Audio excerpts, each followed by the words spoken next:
All of my subscribers, all of my regular viewers, stick around for the end of the video. There are a couple of things that I need to go over with you guys. But let's go ahead and get into Matt Rhule and the Carolina Panthers first. For most of this year, Matt Rhule has been lucky. He has been able to avoid the heat from the media, at least on a national level. Local media in Charlotte has been on his ass, but on a national level, Matt Rhule has been able to kind of fly under the radar. Why? Because everyone has been focused on Urban Meyer.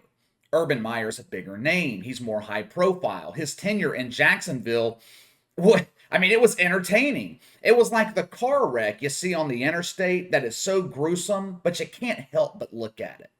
Every week in Jacksonville, there was a new scandal involving Urban Meyer. It took the ridicule and the attention away from Matt Rhule. His tenure in Carolina is nowhere near as bad as Urban Meyer's in Jacksonville. His players seem to like him. He seems to be respected in the locker room, to a certain extent anyway. Matt Rhule hasn't been involved in any scandals. He's not the distraction that Urban Meyer was in Jacksonville, but that does not mean he belongs coaching in the NFL. The Carolina Panthers under Matt Rhule have been a disaster. Everyone was all excited in September. The Panthers started 3-0. They're leading the NFC South. But what was overlooked was the reason Carolina was 3-0.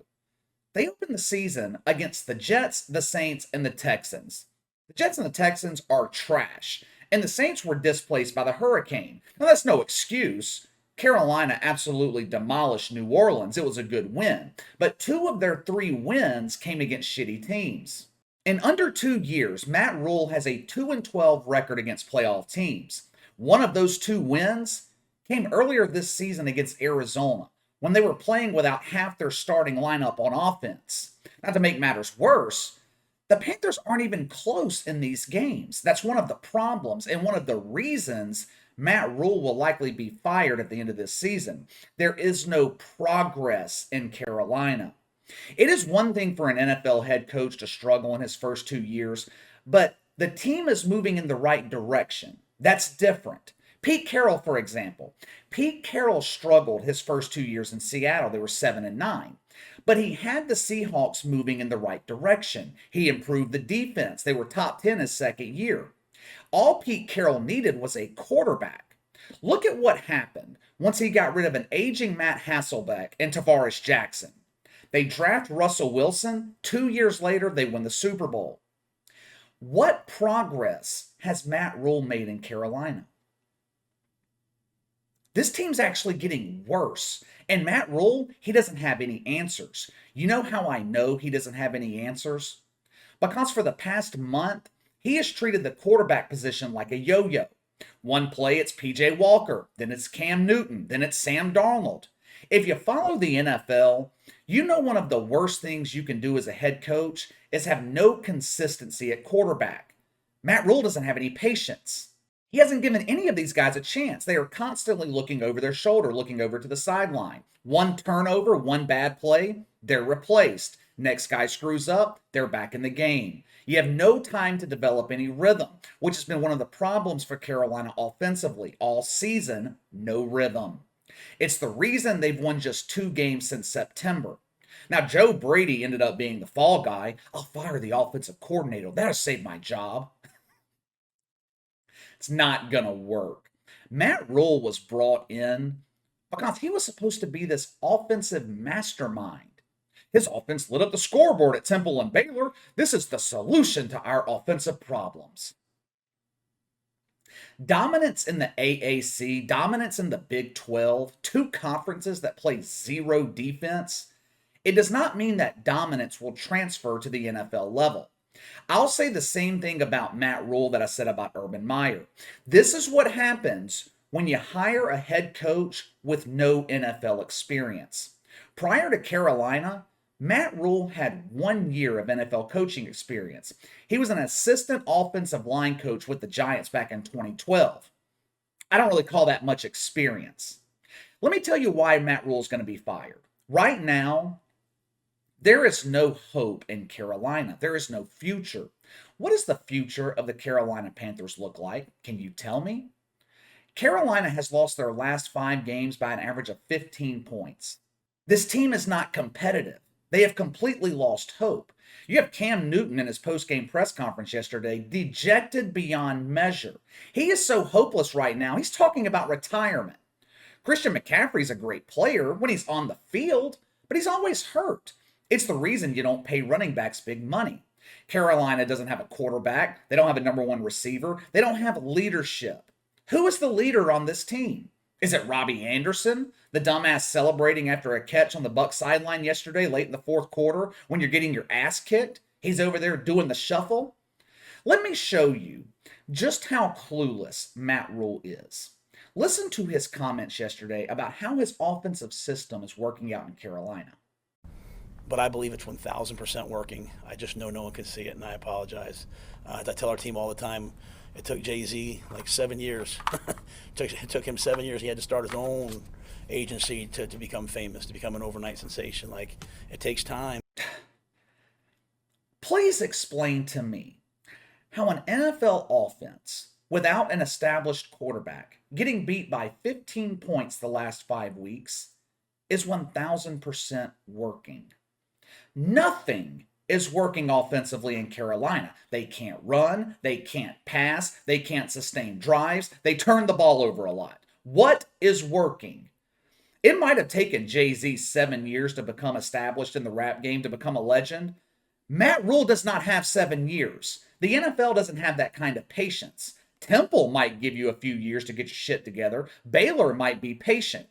There is no such thing as patient in the NFL. It's one thing to go 5-11 2 years in a row, but you're showing progress. It's completely different when you're 5-11 and there is no hope. And right now, there is no hope in Carolina. All right, I wanted to give you guys a couple of updates on the channel before we get out of here. First of all, I want to thank you guys again. A few weeks ago, I think it was around Thanksgiving, I said that the goal was to hit 14,000 subscribers before the end of the year. At the time, I think we were at like 13.2, 13.3. I don't remember. I didn't think we were going to hit 14,000 before 2022. The growth of the channel had slowed a little bit the closer we got to Christmas. However, we did eclipse that number at some point over the weekend. So again, I appreciate all you guys sharing my content, and welcome to those of you who are new subscribers to the channel. Now, there's going to be some changes coming soon. I also want to let you know what has been going on behind the scenes here with YouTube. Number one, the changes. I hope to be in the new studio in January. I ordered something over the weekend to eliminate the echo in that back room. And as soon as it gets here, the new setup should be ready, and we can all stop looking at these Illuminati curtains behind me. But number two, behind the scenes. This past week has been extremely frustrating with YouTube. My upload schedule has been completely screwed up. Typically, I will get a video posted before I go to lunch, and then another video posted before I leave that night for dinner. Now, I haven't been able to do that lately. I'm going to tell you why. The YouTube bot has flagged my channel. I don't know that to be certain. That's the only thing I can guess. The YouTube bot has flagged my channel. And the problem is no one can tell me why. No one has any answers. Under normal conditions, the upload process on YouTube takes me about 10 minutes. YouTube allows me to self-regulate, and I appreciate it, but they allow me to self-regulate when it comes to ads. The YouTube bot will run its scan, it'll run its checks to make sure my videos are suitable for ads, but they allow me to grade myself. The past week hadn't been happening. The bot continues to flag every single video, every one of them. They say it is content unsuitable for advertisers. I will appeal the bot's decision. YouTube will manually review my video, and then they approve it, and it gets monetized. Here's the problem. These manual reviews have started to take forever. A couple of weeks ago, when it happened once or twice a month, a manual review might take me an hour or two. Now, no. It is taking forever. The video I uploaded yesterday on Colin Kaepernick, I had that thing done at 10 o'clock yesterday morning. I waited 7 hours for YouTube to review the video manually.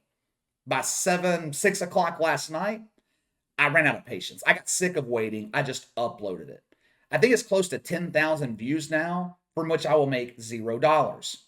Yeah, YouTube still has not reviewed it. To make matters worse, I can't get anyone at YouTube to give me any answers. Now, to their credit, they are available to me 24 hours a day, 7 days a week. And the people at YouTube that I've dealt with on this issue, they have been nice. They have been helpful to an extent, but they can't really give me any answers. Their hands are tied, basically. They can't tell me why this is happening. Now, I know you guys don't really care about monetization. You probably hate the ads on the videos, but it's frustrating as a content creator. It's demoralizing, actually. When you spend hours working on your content and a fucking bot gets in the way. YouTube doesn't pay my bills, but the added money they give me every month is nice. I mean, it's a nice addition. I'm not going to lie to you. And I'm not blaming YouTube here. Okay. I am not blaming YouTube. No system is without flaws. No system is perfect. And they will get this resolved eventually. It is a privilege for me to be on this platform and to be able to make money doing what I enjoy doing. YouTube doesn't owe me anything. Okay. They don't owe me anything. Now, I registered an account on Patreon, I don't know, it's probably been 5 or 6 months ago. I've never told you guys about it. I don't like asking for donations. I don't like asking for money. And up until this point, I haven't needed Patreon, so I haven't told you guys about it. But if this continues to happen with YouTube, I'm going to have to start promoting the Patreon page. The content will always be on YouTube. It will always be free. Patreon would be 100% optional. Now, I'll probably do some things on there monthly on Patreon, or maybe every week. I don't know, for the people who do decide to donate. We'll figure that out when we cross that bridge. I just wanted to share the reason that the upload schedule has been completely thrown off lately, at least in the last week. It's because I'm waiting around for manual reviews on my video that tend to never happen, or they take days to happen, and I eventually just run out of patience and upload the video anyway and just make no money. But anyway, I just wanted to give you guys that little update. Let me know what you guys think. Should Matt Rhule be fired in Carolina? Sound off in the comments below. Make sure to like and subscribe. Click the notification bell to receive all notifications from the channel. Best way to contact me is by email at btlkc84@gmail.com, kc_btl84 on Twitter. I'll see you guys tomorrow.